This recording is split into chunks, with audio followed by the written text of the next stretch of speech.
that was, and in the parking lot, you're supposed to look for them too. So they were very fastidious about the way the museum was kept, and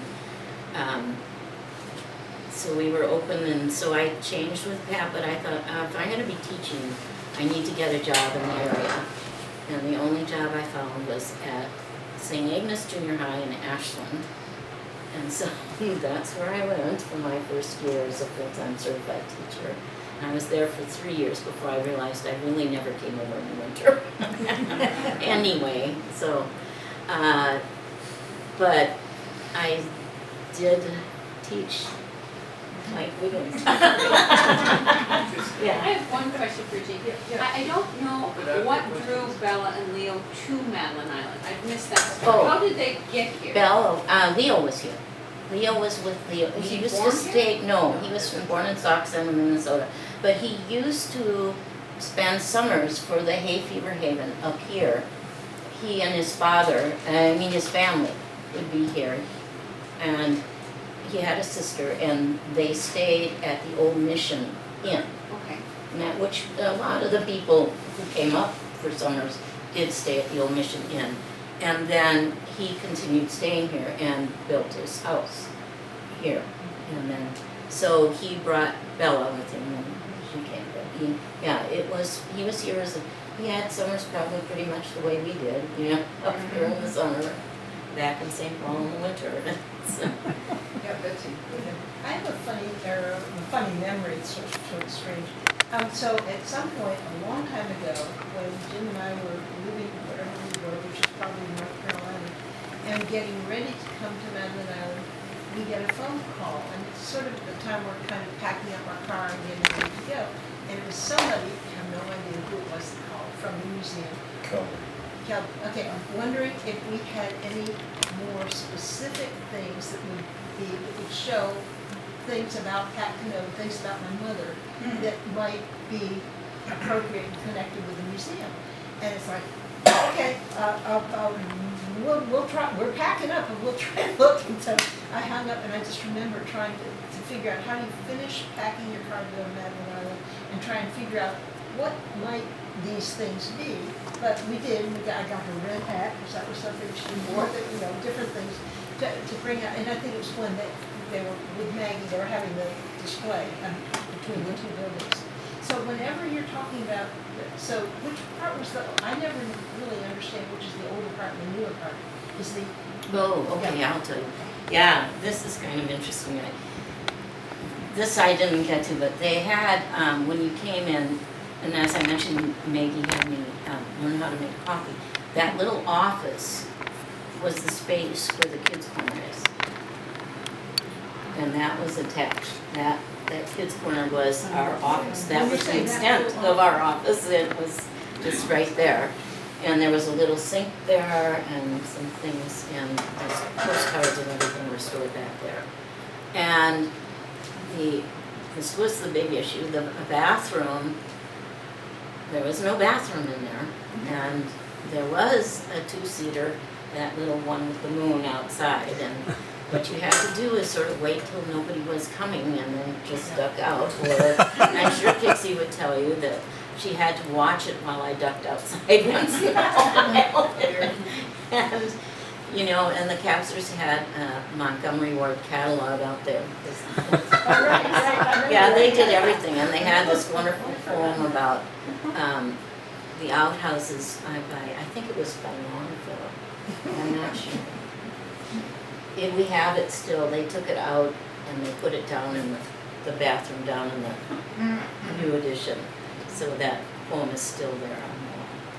And so the new edition is, if you're standing facing the front, is the new edition off to the left, or is the new edition Right. Okay.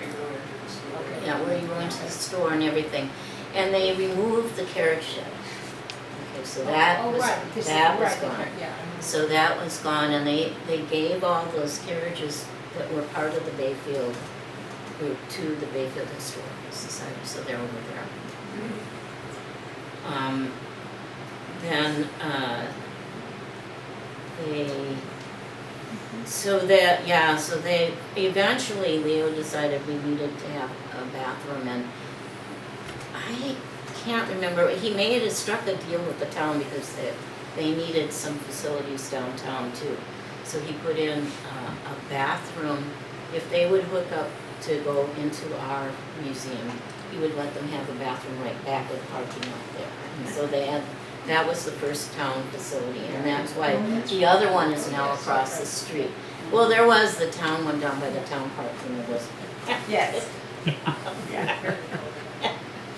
Yeah, so, they, now I've got track. But, that's what was done with those things that and that was their plan, but I just wanna point out how important their plan was to them. At one point, somebody gave them,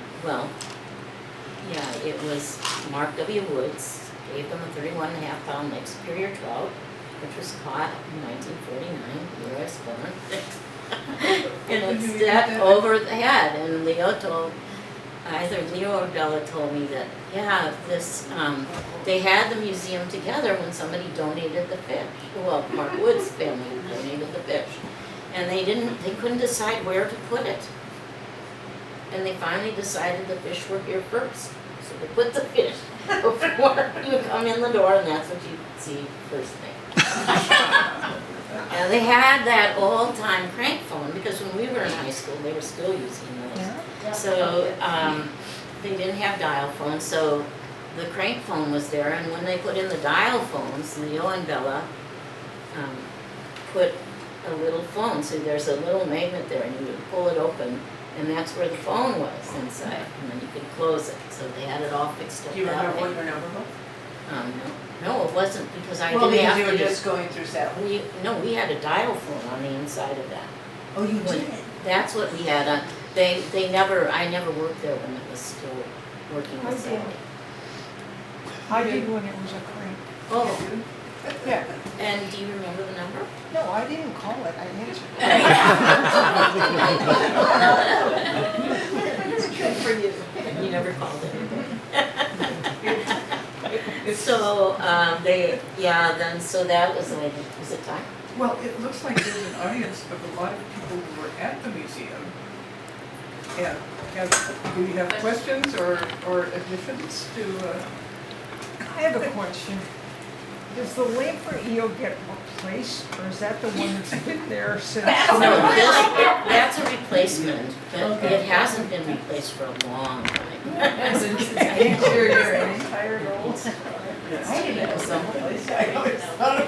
It's not the same one, Leo got that one, I think, from, there was a store in Bayfield where they had that one. He got it and brought it, hooked it on there.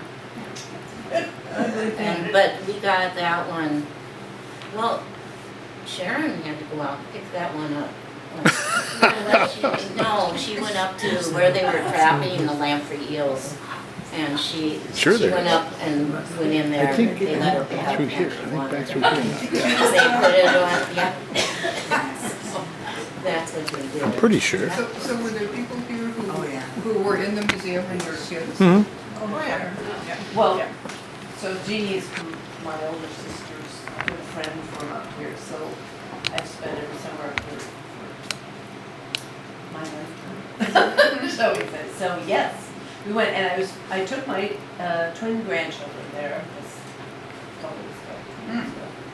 And they weren't able to see the light go because you can't turn it on anymore, and Jeannie wasn't sitting in her place to say, yes, you may push the button and turn it on.